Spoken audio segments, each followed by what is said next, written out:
down. Well, ladies and gents, this is the first game of the second tour of our NA DPC in the second division. Black and yellow going up against the Mystery Machine. And what kind of mystery are we going to be seeing from this dire machine into their first game in the DPC as a whole? Black and yellow relegated to the second division, previously played in the upper with the big boy clubs, you could almost say. There's a lot at stake, even if this is the first game of this entire season, basically. There's a, 6-week-long season ahead of us. You want to start it with a bang. You do. And this is versus your former players. Like, I don't think there's any part of Black and Yellow that's slacking right now. You're not just warming up. You're not just, oh, this is the low seed. No, these are the guys that, we kicked, they left. Always a little bit of a question, of course. We gotta take this. Come on. At least we're getting a calm start. No first blood shenanigans, at least, with the early smokes coming out. Ward positioning changed a tiny bit. We got ourselves a cliff ward placed on the Radiant side. Mid ward also placed down. So a lot of mid to bottom area control. Basically just denying the Mystery Machine from maybe the 4-minute action. Oh, sorry, the 4-minute rune potentially. Something that they want to look at.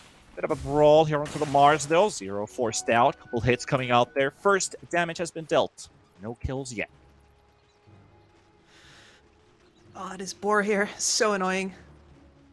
Mirana won't be in the same lane as the Beastmaster, so it cannot reliably use those arrows to take it down. And yeah, mid wards especially, because we are expecting roams coming from the top lane from that Mirana once the Mars has a couple of levels up. Once you get your bracers, or your helm, depending on the build you're going to go for. This looks like a bracer. No armlet here. This Mirana can definitely start moving, stack here and there, arrows from jungle creeps, and of course move over to mid to harass that vulnerable TA. Yeah. You can also just push the lane, keep arrowing range creeps, get that early XP in the favor of the Mars, because you know that laning against the Disruptors, well, pretty annoying. He's great at trading. I feel like a lot of people have been down-talking his capability with the Thunderstrike, that his heroes just, utter garbage, the damage is bad. But when you think about the big picture, it really comes from these early minutes. Like, how active is the Disruptor? Like, forcing them away. If the lane's constantly pushing towards you, it makes things a lot different. So also Double King pushing some of these creeps back as well, not letting this go under his town. Yeah, Zeppelin Zero taking so much damage here as well. Yeah. He's living the life of a Mars basically at this point. But I want to talk about this bot lane actually, and our good old Lion, Mali Burgos, the guy to watch, I guess, if he lives up to his name as an aggressive support player. Definitely leading in the front line here with this line. You only got 580 HP, so you gotta be careful not to overextend. Ogre with one slow, a couple punctures coming out from that big club. Arrow also hurts. Pretty nasty here to go up against too, but potential is big, when you get Beastmaster a couple levels up. I think this lane can look pretty good for the dire side. Yeah, it can. You have an interesting dynamic here where both of the actual laning heroes are very good against the opposing support. And in fact, this Ogre, of course, is also very nice at running down the line. So Mali has the hardest task here. But, of course, the Ogre can die if he overextends, if he gets too low. Has some regen left here as well, so not likely to happen soon. And the thing that's going to determine a lot here is how Rajua is going to play this lane. Right now he's got the homing missile and the flak cannon skill. No points in the rocket barrage yet, which means that he's really looking to sit back instead of immediately leverage his power. That said, flak hurts. That's what I was also thinking, and a lot of hits coming through. The creep wave blocking as well in first blood. No, Braxy, it's gonna be turned around, and Mali Burgos Razbiach is gonna be taking the first blood, and maybe even a second one coming out with a hex, and Tip's gonna be there, and the second kill is about to be a certainty. 18 HP, and Lion, if he just gets the vision out, he's gonna get this one roly-poly around the trees, and a double kill for the Lion. Gonna get stunned by the rocket as Braxy TP's back in. He's got the slow, he's got the stun for the fire blast. The Lion's going to be following suit after he picks up his first two, or not. Maybe he's actually going to live with just 60 HP remaining. Good stuff. Yeah, good stuff for the Mystery Machine here, and a little bit of an overextension from Black and Yellow there, unfortunately. Yeah, suddenly a 2v2 turns into a 2v3 when the tower's hitting you and not the creeps, and the ogre realizes that, okay, well, we didn't quite get the kill, I'm gonna die. And Gyro's like, no, if you die, I'm gonna die as well, and just happens to be so. Yeah. Quick kills for the Mr. Machine. I think they underestimated or overestimated their own damage as they go for Tib here again this time. It's not gonna be enough, man, this is so Man. calculated. 20 HP survival again, but they're completely out of reach, and I'm starting to think should maybe one of them TP out, because there is a salve on the Lion being used, and Jubei is going to be denying himself in the top lane, so a kill attempt by the Mirana, but looks like the jungle creeps, they got the better one out of this one. Now that's all down to the flat cannon shots there. Every single time Tib's exactly counting them, and he's like, well, you don't have range, Gyro. You need one more. Both times. Even with the mid vision, we talked about these two early wards placed down. Mali Burgos is going to get to deny at least one of them here. And they even actually got to contest those water runes. Godzi had to deny one of them as Lion picked up the other. So both mid laners basically just being starved out of those water runes. He won. We didn't actually talk about this this TA, but there's a fight going on in the bot lane. And it's going to be the Gyro, and that's going to be a kill certified. Tip with the help of Mali Burgos gets a killing spree going now onto this Lion.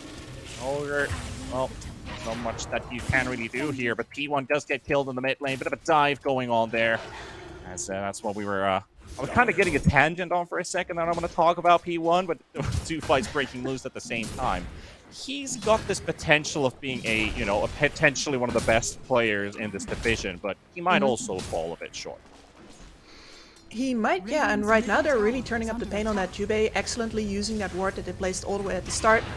Get that rotation off, glimpsing Godzi back at the end there as well, so he cannot yet come in, prevent the damage on this tower. Dire Catapult coming in right now. Wonder if High Shaggy is going to want to use the first ult. I think that's a very risky move, but he's going to go for it. Isn't used right away. They broke and right for the refraction charges, but he does have another setup with a Melt Strike. Straight up with Mali Burgos, he gets himself some money for at least for himself, but Shaggy's going to be trading that quickly back. One for the team. And a glimpse. A glimpse on Braxy. Get this tower, and High Shaggy is also very low. Arrow onto the catapult. But you could say significant damage dealt to this tower. Absolutely. The timing of the rotation from the Lion was very well done there. Exactly at the same time where the Mirana comes back in, you get to take that kill. There's a lot of damage on that mid tower. 2 kills onto the TA. She is going to come limping back to the lane. Oh, if only that arrow connected to Jubei, that would have been a kill. But meanwhile, they do get Karju at least. The Gyrocopter taken down again. He's down to 3 deaths already in the first 6 minutes. That really hurts as a Gyro player. The worst part is that the TA tanked the other 2 deaths here, so that means that we're looking at that scenario where both of them want to farm safe. This is not where you want to go after with your 2 stack farmers. And obviously, like when you look at the scoreboard this early, that it's a 6-1 lead for what? Open qualifier, close qualifier team even. They're going to get the Lion at least. It's not the start that Black and Yellow was looking for. Tim's going to be forcing out Braxy. Glotzy on the side, though. He hits a whole lot harder than Disruptor, so Jubei is going to be taking some distance away from this one. Has to force the glimpse as well into the Mirana. They won't be able to close out the kill onto the Ogre either, so they're going to leave that one behind. But the activity from the Mystery Machine supports has been a lot of work for Black and Yellow. They seem kind of surprised by how active these people are. Now get Braxy. Yeah. I don't think he survives this one. He's got a decent amount of healing at least, but only just the Fairy Fire to be popped. So killed under the tower. Mystery Machine, they find another kill, and I do feel like they put a lot of emphasis into this laning stage, that they need to win this one or else. And it's working so far, but it's not actually building into a net worth lead just quite yet. That'll come once these first 2 towers are going down. Now, you can see by the position of the Gyro, he's done with this lane. He is not even level 6 yet, and he has to go into the jungle. This TA now just about picked up level 7, but there's no stacks for her here. Godzi has been too busy running around. First 8 minutes kicking in. At least they've slowed down this TA by a bit, but she's still holding on to second place, or you know, tied third place, first place even here with the Wraith King and the DP, also the Beastmaster right after. So you could say that every core, despite this big kill differential, everyone's doing fine on the farm department at least. So not really causing a dent in that. That might start to show in a few minutes where you're like, okay, TA isn't actually hitting those timings. Wraith King getting pinned under the tower, but he's leveled up Reincarnation. So even if he dies here, he's still got his cooldown to save him, but they're going to leave this one halfway. And this is the lane we haven't really looked at, but we gotta remember here that the one that's going to be making the most tempo over on black and yellow is Zero, and he's had the best time by far comparative to what he should have, because the supports just roamed out of the lane, basically left him alone. And he has done very well in his matchup versus the Wraith King here. Yep, getting to push that bot lane as well with his Dominator being picked up. Raxi's thinking about intervening, but Maliburgos is coming in from the other side. Gonna get the stun, there's the call down. Trying to deal some damage back, but this Ogre's done for. And they turn around though. They've got the Mirana TPing in. There's a lot of creeps in between to land an arrow. Gonna go, actually doesn't hit the Lion, hits the Beastmaster instead. And the Dominator creeps there. The Roar's gonna be coming out as well. It's a desperate fight, but Junpei's gonna get killed at least. And they got High Shaggy inside the arena. Can they get this DP down? Black and yellow looking for that second kill. It's gonna be a tight one. Still surviving. 10 HP! Oh my goodness, that goes all the way to the distance to get that kill. Quick finger from Maliburgos in the face of God C. And that's going to be a what? A 2-for-2 trade in the end. Actually, 3-for-2 as they take that Ogre earlier on. What a brawl. Wow. Absolutely. NA Dota, baby. It's exactly the start of the season that we would have wanted, would have expected. So we're getting it right now. And yeah, but Death Prophet, dude. You can't fight her, you can't ignore her. That Spirit Siphon does so much work. They're honestly lucky that he has to max these scripts for him here in order to keep up with farming speed. Oh no, they're not giving me the time, are they? Not the Gyro, not Cardew. Yes. He's got the glimpse, they send him back. That's gonna be death number 4. There's nothing that the Ogre can do. Moonlight Shadow's not gonna be saving him this time, and I have to say this is quite the mystery machine, to be honest. Now they're starting to show 4-11, 3k lead, and they can start to push the advantage slowly with these coming minutes. There's still no sign of a TA fighting back, and this Gyrocopter. Oh, good luck, my friend. He has been binned. Yeah, and this is, especially if this Lion gets an early Blink Dagger timing as well, he is a bit off of it, but with your Disruptor now level 6, you are actually maxing Glimpse on Junpei. This means that if you get eyes on an enemy in the territory outside of reach of their towers, you can basically always kill them. And that means that Black and Yellow has to play really far back, because they've lost 2 towers already. Backup isn't coming fast, if it's coming at all. They're not comfortable. They're not comfortable with that either, because if they start to lose ground, if they start to lose map control, we already have. It's not the Gyro game that you want. And same with this TH, he still needs farm. Actually cause a dent. At least TA's game is not abysmal, because it could be a whole lot worse. I mean, she's leading with 5.6k net worth. Still, you could say there's some light at the end of the tunnel. It's just a lot of rocks collapsing on that entrance, so you gotta get out of there soon. You don't want to rush it too early either. Maybe the smoke will pay off with the Mars and the Mirana. They've got Tib in mid, stalking on the Beastmaster, but he is aware that something might be up, because the Gyro's also joining in, and they might not just jump him, not quite yet. Meanwhile, the bottom lane is pushed in. Double King is going to get some damage with this creep wave onto the tower. Nothing is happening in mid. Positioning is pretty good here for the Dire team. Yep. Very good line there, making sure that everybody's covering somebody. Wherever Black and Yellow would have tried to punch a hole in that line, the rest would have just collapsed on top of them. So yeah, really well pointed out there. That was pretty much all according to the book. And it nets them a free bottom tower now. Nobody's going to show up here anymore, Black and Yellow. Maybe they can get some more damage on this top tower, but it doesn't look like they're even in position for that. Yeah, it's not textbook perfect, but it's gritty. It's got its own beauty. EA now pushing this top tier 1 tower. They're trading a tier 2 for it. Not the best trade, but I guess you just have to say that we'll take anything we can get. No, this is actually, honestly, pretty good for them. It's unfortunate that they're going to lose their outpost now, especially the teleport point here is going to be super useful to the fast-paced game that the Mystery Machine has been playing, but at least you got some space to breathe on top. True. Yeah, it's like you have to make sacrifices. Guess that's just one of them. Yeah, when you're this much behind, you don't actually get to, and I mean it fully in the sense of like, it's only 1k right now, but your heroes are not ready to fight. So when you're behind like that, when you need time, trading is honestly good already. Your only problem that you have is that Tip will be knocking on your bottom door now. Yeah, talk about sacrifices as well. The whole condition of the second division is, you know, we do have Arkosh joining in as well in the season. So looking forward to some of those Arkosh games. Actually, later on this week, I think it was Friday when we're going to be seeing some action coming out from them. And let's see if there's some worshipping going on back during that day. I mean, it is a start for a good weekend. So you want to write that down on your calendars because there's some pretty good games. Also, tomorrow it's going to be another best of 3, but we're still in this one. Looking for a potential jump onto mid, but they're so cramped up that even this Beastmaster's like, well, I'm not gonna grab your bait. You come to me. They're gonna smoke up like 5 feet away from this guy. He doesn't know about the smoke, but now he's gonna get jumped on. That's the blink reveal from Zero. They're gonna be taking the Beastmaster Tib with them. Mali Burgos just making a keen eye on this one. That's a good pickoff. Now you gotta be careful they don't get too many because they got the glimpse onto the TA into the Static Storm. They're gonna be taking down P1. And now Shaggy going for the chase. He's got the slow. And the ogre. Okay, he just walks in like, okay, you just fight on me instead. And he's basically just I respect that.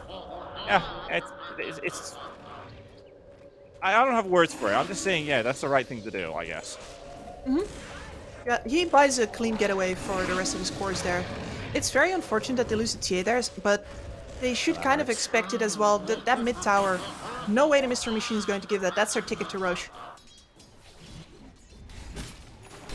That Roche attempt may have gotten a bit slowed down here. They might go once the Desolator is finished on the Wraith King, but at the very least, High Shaggy will not have an exorcism for it now.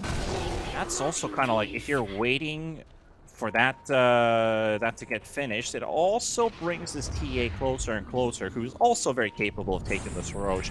And Black and Yellow's roster is really good at actually taking Roche too, when you look at this lineup and as a whole. So the closer you get to taking Roche, so do they. Absolutely. End up being a Mexican standoff. They know it here as well. Lion, gotta be careful in mid. There's a lot of enemies. But they're actually gonna be jumping on the high ground, finding the Beastmaster again. It's Kib, but he survives this time. Actually doesn't get the roar out. He was almost finishing it off as the Lions also dropped very low. And that Ignite doesn't quite finish the job, and the trap also explodes on the wrong side. But with that kill, can they get a bit of a push going? Double damage for P1 here, but the Wraith King is going to come back and join the fray. He's got the Desolator flying in right now. He's got Armlet at the ready. This mana hits hard. 16 minutes into this one. Closing off on some of the crucial timers, especially for the power spike for Black and Yellow, but how does this Dire team keep it up? They've got the fresh Deso on the Wraith King.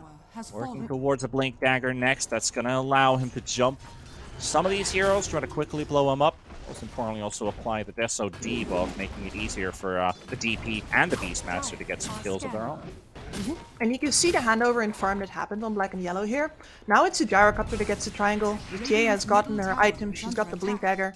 She's building a BKB. Actually, no, she had the BKB queued up. She's going back into the Deso now. It's the Gyro who's got BKB. He deals, of course, pretty decent damage with Bloodlust, Aghanim Scepter, BKB. So they're going to be in fighting shape in not too long. The window for this Wraith King to really mass Black and Yellow up is not that large. It is very true. It's not that much. When you think about the lead, they don't really feel like a lead at this point. Black and Yellow's done a very good job at keeping up with the Mystery Machine, and I feel like maybe their inactivity since they got that bottom tier 2 tower hasn't fallen flat. You don't want to passivize your gameplay, basically. You want to still have control of this game. You had a good scene of going for map control and just kind of forcing BNY to play on the defensive, or maybe even semi-passive, they're the ones who've been making the plays for the last 3-4 minutes with their Yep. smokes, with their blinks. Blink on the Lion now, though, and Helm with the Overlord on the Beastmaster. There This we is go. big timing. We're gonna go straight for the TA with a VD pop right away. The Moonlight Shadow is gonna be there in Static Storm. Zero comes in with the arena, and they can't hit the TA with those walls up. There's nothing going in, and there's only a dead Wraith King coming out of this one, but there's an Armlet Hog actually coming first, and that Mars is finally killed away, and this Wraith King does survive, so Double King is going to get his first Desu permanent damage stacks if he's coming out of this one. And straight to Roach. We'll find themselves a bit of a lucky Lion there. He stepped on a trap. Yeah, he definitely activated TA's trap card in this one, but the Roach is falling. Arrow blocked. Is Morana going to leap in? She's going to be a bit late for this one, and she's going to get roared. And goodbye. Valiant effort. That is Roche, and it's I think when you feel like I was just about to talk about like them going a bit too defensive here on the Mystery Machine side, but then they get some important kills into Roche. Now they can start to do stuff with this. And, yeah, Ogre feels like a piece of wet paper when this Wraith King is showing up. Barely looks at him. Oh, nice TP cancel. The Gyrocopter gets caught as well. He's got nowhere to run. He's got absolutely nowhere to go right now. Lion's going to be careful as well not to get punished by this Gyro because he's still hurt. He's got a Quelling Blade. Might as well hide in the trees. The call down coming out as well. Glints into the arms of the Wraith King. Lion lives with 55 HP. And that's a super important TP cancel from the Lion, catching the Gyrocopter with that. Well, you were hyping this guy up before as hyper-aggressive and dies a lot. He hasn't even died that much, but he's definitely been Only in a the third. face of the action. Excellent line performance so far. Well, he's already breaking his average here with only 1/3 of those deaths. He's actually doing a super good job with this Lion. He's been part of 10 out of the 17 kills for this team, and especially now with this Blink Dagger, he can make a whole lot more happen. And we've seen him already use it a couple of times for some very important plays. Now with this top tier 1 tower also falling, Wraith can get a bit of a push going on, and 3.5 minutes of an Aegis remaining. Yep. That said, that kill was on their own side of the map, and you say 3.5 minutes of the Aegis remaining. They do need to break high ground on this Aegis ideally in order to keep up with their timings. Like, the fact that they got to escape again from that period in time where they didn't do too much, of course they were getting their items, but they also need to be ahead in this game. So this is still a very tense game where if the Mystery Machine makes too many mistakes, they will fall off that timing. This will become a very hard game, especially if your Gyrocopter gets to things like Butterfly, Scotty. Perfect timings. You're going to find an Ogre kill, force out the Mirana ulti. That's going to be 1 stun less. DNY wants to go for a counter initiation here. They've got the Blink Arena for the Mars. It's really hard to go in right now. And you're absolutely right with the timings here on TMM. You shouldn't let go of the throttle. Just keep on going and keep it up. It's an infinite amount of time. No BKB! Nice and TA absolutely getting hammered here inside the Static Storm. And Jubei with the glimpse, bringing the TA right into the arms of the Mystery Machine. And they're going to be taking the first melee racks as well. And going for a set of a second lane too. This is starting to get out of hands from Black and Yellow, Kips. Oh, and a glimpse. Run all the way back to the bot lane. And split push, we don't mind. We've taken your buildings. Oh, the loss of the TA there is painful. This Gyrocopter is just about ready to stand in the middle of this fight with a finished BKB, right? But he needs somebody to deal the damage because he doesn't have a damage item. That was supposed to be the TA. That was such a simple looking play. You know, basic glimpse, no BKB for you. What the hell are you going to do at that point? You're already screwed at that point. Like, there's no future. Double King, okay, just decides to take the DD. That was a bottle. That was literally a bottle next to the DD room, but he didn't care. Like, I'm just gonna take this one and get it over with. I'll be another one. Howard for the DP. Great start. I'm I'm positively surprised about TMM, but I'm maybe a bit negatively surprised by Black and Yellow. But, you know, it's game one. Honestly, anything can happen during the course of the series. But qualifier teams, when they get to DPC, it's like a world championship for them. They want to play their hearts out. You see Molly This is a Burgos hard going in kill. for some blink plays. They don't even lose his life from B1 trying to hit the back line. They will be able to get him with the spill damage from the side blades. Mars is going to be forcing up the hit. He forced up on the beast match, so they're going to be catching Zero as well. He's going to be thrown into the glimpse, into the backline too. Double King's not even dying. His Aegis isn't even popping. They're going to be losing Godseed and Zero both in this fight. And even if they got the Lion, they lose 2, and that Aegis, it's not going to be taken away. It's just going to expire. You can see here how dangerous it is for Black and Yellow to stick around and try to deal their damage. They have damage, but they need to commit 100% for it, and they really didn't want to. He's dead. And just glimpse it back. Jube's going to take care of that. You crit for half of his HP pool. You finish the range tracks with that kill. You got to buy back off of him too. You gotta get that BKB. He's dying to get it. Might even play overly aggressive just to get that one. Farming this top lane, trying to get as much money as possible. Gonna force the goal all the way back to the base, but at least she's gonna have it. But Tips, is it too late? Is it too late with that BKB timing on the TA? It's starting to look like it, yes. Like, if they would have lost only 1 Rax on the previous push attempt, I can see this going back, but really here, you're giving away so much information. You need to push so many waves out every single time. I'm not sure if they can survive this long without losing another hero to pick off. And you can see that this Lion can afford to just go in because the rest of his team just gets more targets to blow up. They're at that point where they're basically so far ahead that every blink in you go for, if you find a TA, jackpot. You find anybody else, you're probably dead, but we'll take that kill thanks to you. So you love to be in that position as a Lion. There's the BKB now, the TA. How much time is B and White given until they're forced to use it? I think a lot comes down to this Heaven's Halberd here on High Shaggy. If you can get the Halberd off before the BKB comes out on either of these 2 heroes, I don't think Black and Yellow can win the fight anymore. No. That would be a dream timing if you did. Between that and the Roar, the BKBs are not necessarily your saving grace. They can be. Well, looks like time is about to run out. Big push towards the top lane, but they're still taking defensive positions on the high ground. Black and Yellow not having to forfeit their racks just quite yet. At least the mega creeps are still, I've always been wondering, like, you destroy the enemy racks. Do your units just kind of get like, hey, we got like a morale boost, and then they grow big and they have bigger weapons? Or are they just released from some kind of cage or something? Like, I've never really solved that. Are you saying that the racks are more like an inhibitor? T-Panda? No.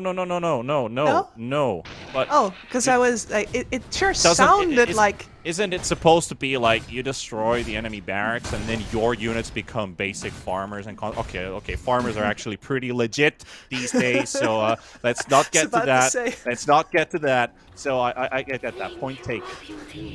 Depends on how much material they towed away. Look at those buildings. Like, you could fit a dozen farmers in there, and they're just going to destroy the world with it. True. Though, our 26 minutes into this first game, 22-8 lead, 12k in net worth, and a lot of experience as well. That's 1,000 XP difference as well, which is pretty huge when you look at it from the eyes of the mystery team, mystery machine. They sure have been playing like a machine. There was a couple of mistakes here and there, and it's like you could say it's a well-oiled machine basically at this point. You got the time. This is a long Roshan spawn, by the way, so they're going to be holding this positioning for a while. The question is now, does that give any more really important items over to Black and Yellow?